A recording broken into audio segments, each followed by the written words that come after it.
जल्दी जल्दी हाथ पैर चलाओ, अच्छे से होना चाहिए सब कुछ।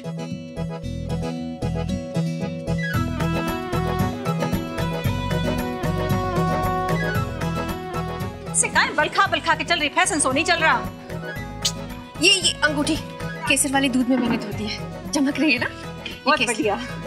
ए आस्था, हाँ आजा आजा आजा, मंदिर में जा, पूजा की थाल में रख देना, माथा भी टेक देना, हमारी नास्तिक। हे सुमेध, घड़ी में टाइम देख, स्टेशन जाना थारे को। गाड़ी तो बुक कर ली थी ना, एसी वाली बड़ी वाली। हाँ, उन लोगों से पहले पहुंचना चाहिए ना। जूही चल जा, उसके साथ छोड़ दे उसको। चलो जूही, जा जा जा जा। आई, हटो हटो, बाय बाय। तू भी निकल, थारे को ऑफिस के लिए देर हो रही है। आज मैं ऑफिस नहीं जा रही, केटी जी वहाँ सब संभाल लेंगे। 7 दिन में किसी का ब्याह कराना है, बहुत काम होवे। अरे जा जा जा, मैं कर लूंगी। अरे दिवाली के पहले थारे को ये 2 गांठें भी खुलवानी है, जो थारा छोरा बांध के गया, उसका घमंड तोड़ना है ना। नहीं, मेरी सहेली की बेटी की सगाई है आज मैं ऐसे कैसे ऑफिस चली जाऊँ? मैं आपकी मदद करूंगी बस। ना ना ना, मैं थारे को बताऊं कैसे मदद करेगी। अरे लेकिन चल हमारे साथ 2 बजे तक पर वापस आ जाना। हाँ कुसुम, मेरी बात तो सुनिए। अरे ले, केटीसा को साथ लेके आना, उनको मैंने नौता दिया, ठीक? अच्छा 2 बजे। 2 बजे के पहले अगर कुछ जरूरत हो तो मुझे फोन कर देना। हाँ बता दूंगी। ओके मिस्टर मंत्री, मैं एक काम करता हूँ, हम जो भी बातें करेंगे उसे रिकॉर्ड कर लेता हूँ। ओके, एक बार रिकॉर्ड हो गया, मेरी पार्टनर के साथ शेयर हो गया, तो आपकी कोई भी रिक्वायरमेंट मिस नहीं करेंगे आप। Right, we can start.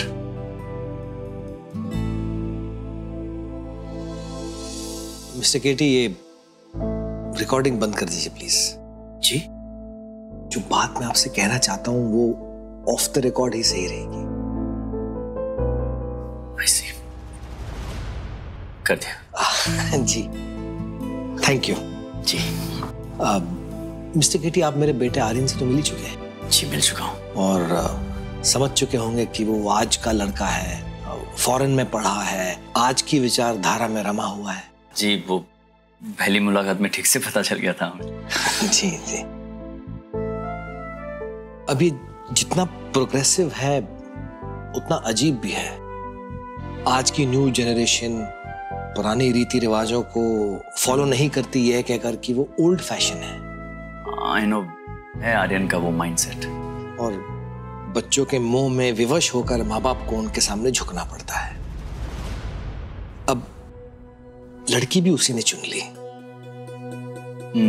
अब मिस्टर केटी, मैंने आर्यन की हर बात मान ली है, पर उसकी एक जिद है जिसके लिए मैं तैयार नहीं हूं। आर्यन ये चाहता है कि लड़की वाले और लड़के वाले एक साथ मिलकर इस शादी का खर्चा उठाएं। I see. अब ये कोई सोसाइटी की नवरात्रि या होली की पार्टी थोड़ी है कि सब एक साथ मिलके कंट्रीब्यूट करते हैं। अब लड़की वाले खुद खुशी खुशी अपनी बेटी की शादी का खर्चा उठाते हैं और खुशी खुशी उसे विदा करते हैं। राइट। लड़के वाले कब से शादी का खर्चा उठाने लगे? आर्यन की ये जिद है कि खर्चा बराबर का हो। मैंने बहुत समझाने की कोशिश की पर वो मान नहीं रहा। कहता है कि मैं फिर रूप से कोर्ट में शादी करके अलग रहूंगा। मैंने बहुत समझाया। फिर मैंने सोचा कि उंगली टेढ़ी करना ही सही रहेगा,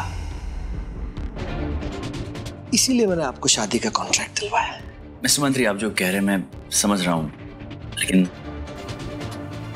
इसमें हम क्या कर सकते हैं? आप ही तो सब कुछ कर सकते हैं। जी मिस्टर केटी, आप ही सब कुछ कर सकते हैं। वैसे ज्यादा कुछ करना भी नहीं, आपको सिर्फ शादी का जो खर्चा है ऐसे बताना है कि उनसे पैसा भी मिल जाए, आर्यन को कुछ समझ भी ना आए, मुझे कुछ देना ना पड़े और आपको आपका पैसा मिल जाए। बस इतना ही करना है। आप समझे नहीं। मिस्टर केटी, मुझे ये बताइए कि कल कॉकटेल पार्टी का खर्चा कितना हुआ था? कल तक 9 लाख 10 लाख के आसपास समझिए। आपको 20 लाख का बिल बनाना है बस। आप 20 लाख का बिल बनाइए, आर्यन को दीजिए, वो उनसे 10 लाख रुपए ले लेगा और आप कहिए कि मैंने आपको पैसे दे दिए। बस आपको सिर्फ इतना ही करना है। ये क्या कह रहे हैं आप मिस्टर मंत्री? ये तो गलत होगा। गलत तो मेरे बेटे की डिमांड है मिस्टर केटी। उसकी बात रखने के लिए मैंने एक सही रास्ता निकाला है। और वैसे भी मैंने लड़की वालों से बात कर ली है, they are okay with it, उन्हें कोई प्रॉब्लम नहीं है। आपका भी कोई नुकसान नहीं है, आपको पूरे पैसे मिल जाएंगे। आपको बस मेरे लिए इतना ही करना है। नहीं तो लोग ये समझेंगे कि मेरे बेटे को रिश्ता मिल नहीं रहा था और मंत्री साहब लड़की वालों के आगे झुककर खर्चा उठाया और हर एक बहू लेकर आ गए। अब ऐसा करने से आर्यन की तसल्ली भी हो जाएगी और मेरी शान भी बनी रहेगी।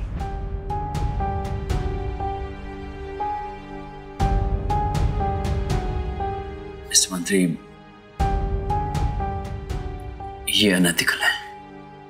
मैं या मेरी पार्टनर कोई भी अनएथिकल काम नहीं करते हैं। नहीं हो पाएगा ये हमसे। I'm sorry।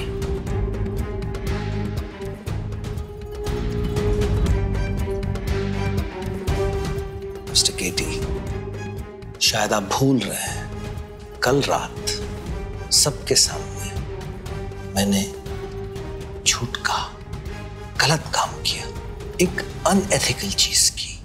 बताया आपको, मैंने अपने गुरुवार का व्रत तोड़ा नहीं था।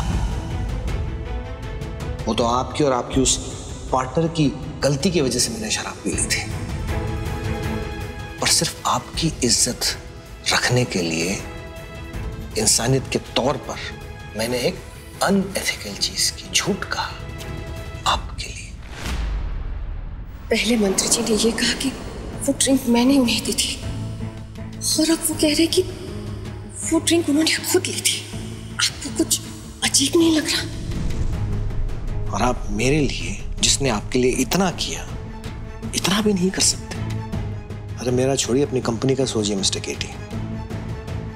सोसाइटी के बड़े बड़े लोग आएंगे, सोचिए आपकी कंपनी का नाम कहां पहुंच जाएगा।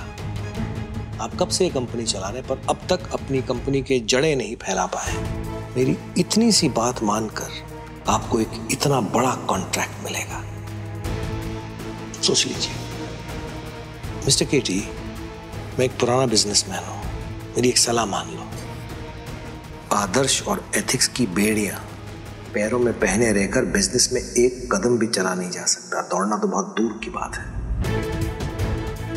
बाकी आपकी मर्जी। बड़ी अपनी नाक ऊंची करके उन्होंने शर्त एक्सेप्ट की थी ना कि दिवाली तक मैं अपना नाम कमाऊंगी, पहचान बनाऊंगी। पर शर्त हारने का मतलब होगा कि उन्हें गूंगी बनकर सर झुका के हमारे घर वापस लौटना होगा, अपनी नौकरानी वाली नौकरी संभालने।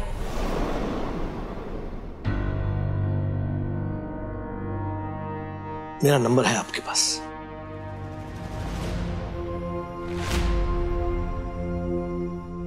प्रीति जी, मैं आपके पार्टनर के सामने कुछ डील रख रहा था। सुनी मैंने। गुड, मैं बाहर इंतजार करता हूं, आप लोग डिस्कस कर लीजिए। और याद रखिए, आपकी हाँ में मेरे से ज्यादा आप लोगों का फायदा है।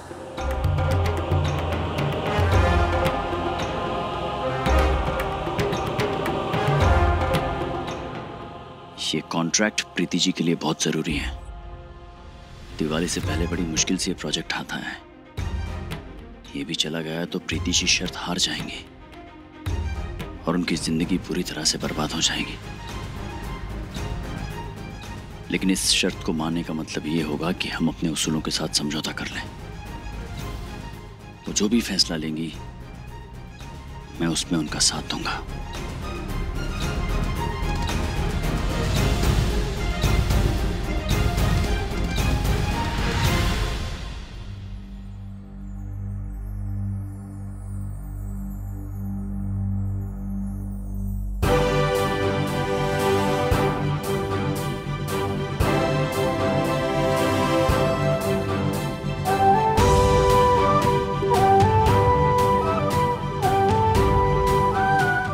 क्या डिसाइड किया आप लोगों ने?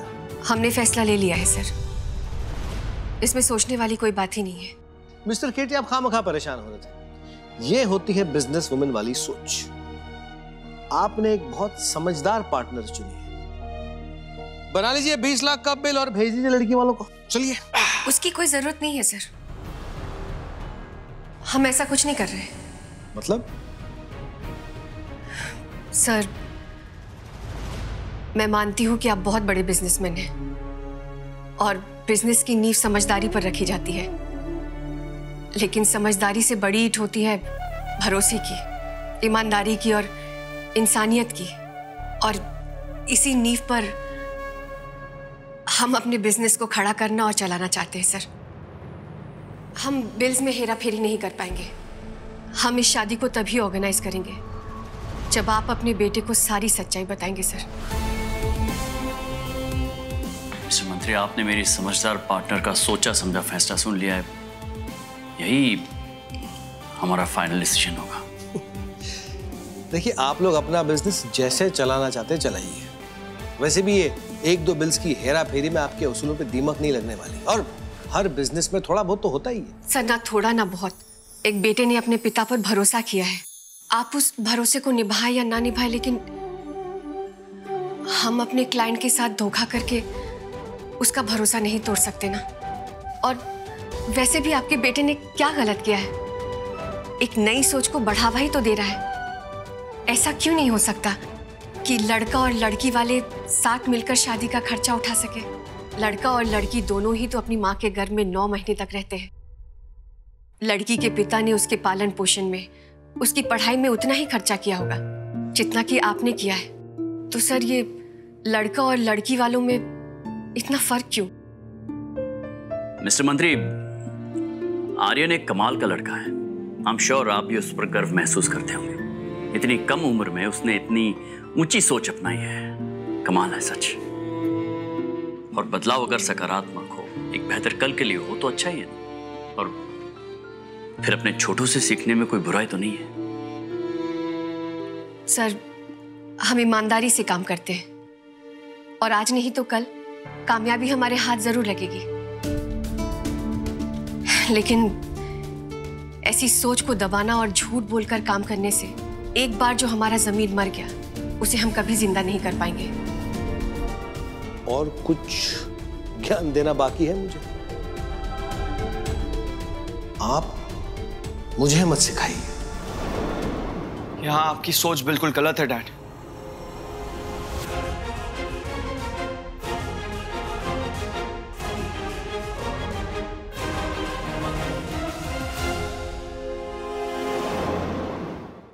आपको उनसे सीखने की जरूरत है, और सिर्फ बिजनेस में नहीं बल्कि रिश्तों को सच्चाई से निभाने की सीख, धोखा ना देने की सीख। मैं सोच भी नहीं सकता हूं डैड कि आप मेरे साथ इतना बड़ा धोखा करेंगे। और सिर्फ इसी वजह से मैं अपनी शादी बिना किसी तामझाम के, बिना किसी दिखावे के करना चाहता था, क्योंकि मैं अच्छी तरह से जानता था कि आप अपनी दकियानूसी सोच को बीच में लाकर ही रहेंगे। और आपने बिल्कुल वैसा ही किया। आपकी खुशी के लिए मैंने आपका मान रखने की कोशिश की, लेकिन बदले में आपने क्या दिया मुझे? शायद आप मेरा मान कभी रख ही नहीं पाएंगे डैड। और इसलिए मैंने डिसाइड किया है कि मैं अपनी शादी अब अपने तरीके से करूंगा। कोर्ट मैरिज करूंगा मैं, जहां आप जैसे झूठे इंसान की कोई जरूरत नहीं है।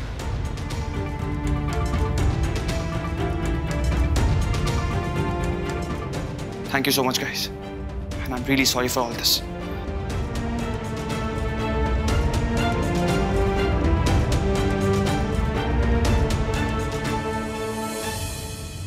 ये सब आप दोनों की वजह से हुआ है। मैं भी देखता हूं कब तक आप ये मॉरल्स और एथिक्स की बिना पर चलाते अपना ये बिजनेस। ऐसे तो समाज सेवा संस्थाएं चलती है, और जब तक आप अपने ये मॉरल्स की पूंछ को पकड़े रहेंगे ना, आपके हिस्से में हार ही आएगी। You both are losers, और आज भी आप ही की हार हुई है।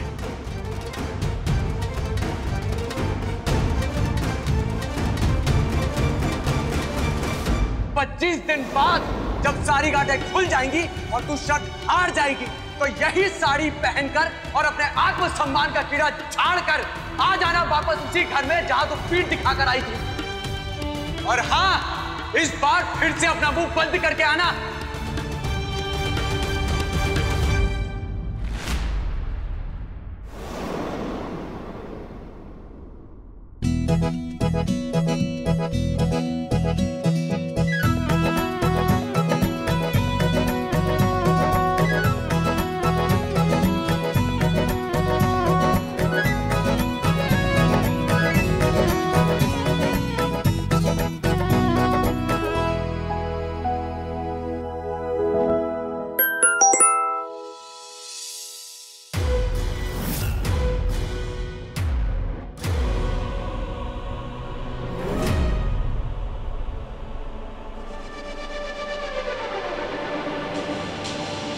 मम्मी, पापा, चलिए यहाँ से, मुझे ये सगाई नहीं करनी।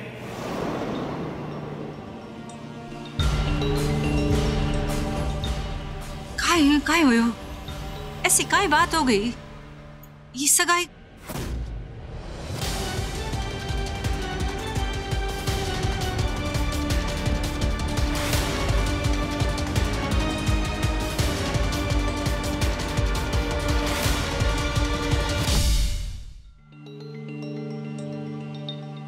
आपकी लड़की किसी और लड़के के चक्कर में है और आपकी लड़की के साथ शादी करवा के हम अपने लड़के की जिंदगी खराब करना नहीं चाहते। कौन है ये लड़का?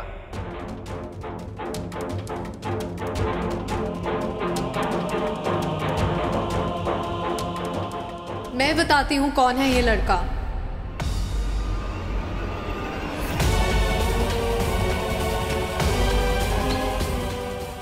सच भी और प्रियंका की असलियत भी। इस फोटो में तरुण है, मेरे पति। तरुण की शादी से पहले से ही प्रियंका तरुण के पीछे पड़ी हुई थी, लेकिन तब तरुण ने प्रियंका को घास नहीं डाली और मुझसे शादी कर ली। हमारी शादी के बाद कुछ दिन तो प्रियंका शांत रही, लेकिन मेरे पति को फंसाने की पूरी प्लानिंग कर ली थी प्रियंका ने।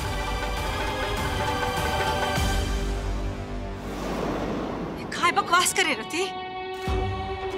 हमारी बच्ची के चरित्र पे एक भी उल्टी सीधी बात की ना तो ठीक ना होएगा। आप तो मत ही बोलिए आंटी जी।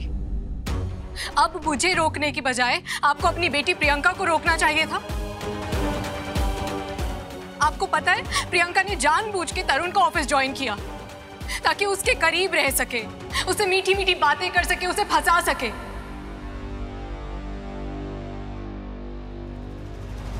और सिर्फ इतना ही नहीं, मुझे डिवोर्स देने के लिए प्रियंका मेरे पति के पीछे तक पड़ी हुई थी। मैं थारी जबान खींच लूंगी। ये सब झूठ है आंटी जी, प्रियंका का कोई अफेयर नहीं चल रहा है, ये दोनों फ्रॉड हैं। एक मिनट प्रियंका, आंटी जी बदनसीबी से मेरे भाई का रिश्ता है इससे, लेकिन मुझे शर्म आती है ऐसे रिश्ते पर। ये सब इसका प्लान था, अपनी बीवी के साथ मिलकर प्रियंका को फंसाने का। और इस सब बात का पता लगाया मैंने। आंटी, प्रियंका बहुत भोली है, उसको दुनिया की चालाकी की कोई समझ नहीं, और इसी बात का फायदा उठाया इन दोनों ने और प्रियंका को बेवकूफ बनाया है।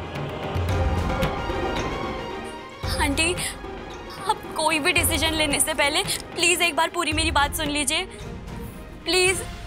बिंदनी, रुक जा।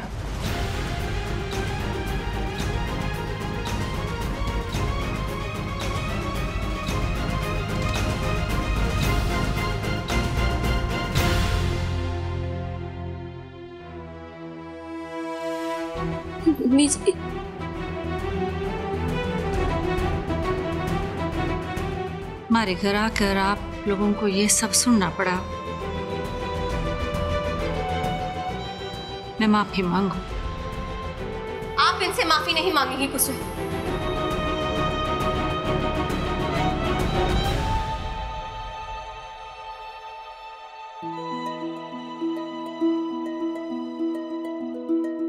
माफी वो मांगेगा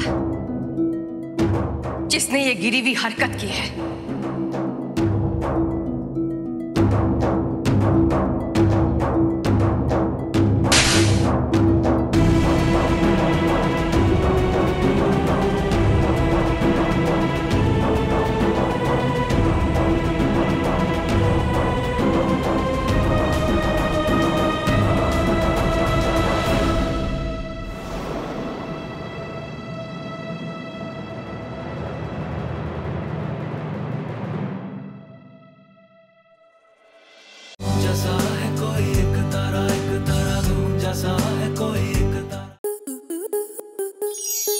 स्टार प्लस के ऐसे ही और बेहतरीन लम्हे देखने के लिए सब्सक्राइब करें हमारे YouTube चैनल को।